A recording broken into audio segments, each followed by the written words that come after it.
নির্বাচন সামনে রেখে জামায়াতকে সামনে আনছে যুক্তরাষ্ট্র। তাই জামায়াতের বিষয়ে নিজেদের অবস্থান তুলে ধরে সম্প্রতি যুক্তরাষ্ট্রকে অবহিত করেছে ভারত।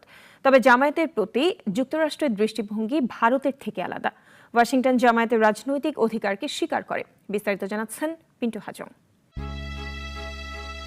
বাংলাদেশে অবাধ ও নিরপেক্ষ নির্বাচনের দোহাই দিয়ে যখন মার্কিন তৎপরতা তুঙ্গে, তখন ভারত একদমই নীরব ভূমিকা পালন করছিল।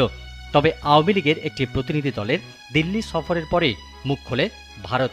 বাংলাদেশে শেখ হাসিনা ক্ষমতায় না থাকলে এবং জামায়াত কোনোভাবে ক্ষমতায় আসলে তার ক্ষতিকর দিক যুক্তরাষ্ট্রের কাছে তুলে ধরে বাংলাদেশ ইস্যুতে নিজেদের অবস্থান স্পষ্ট করে মোদী সরকার। ভারত বলেছে, জামায়াত একটি উগ্র মৌলবাদী সংগঠন। ভারতের সঙ্গে বাংলাদেশের দীর্ঘ স্থল সীমান্ত আছে। বাংলাদেশে জামায়াতের মতো সংগঠন শক্তিশালী হলে ভারতের সীমান্ত নিরাপত্তা সমস্যার মুখে পড়বে। জামায়াতের মতো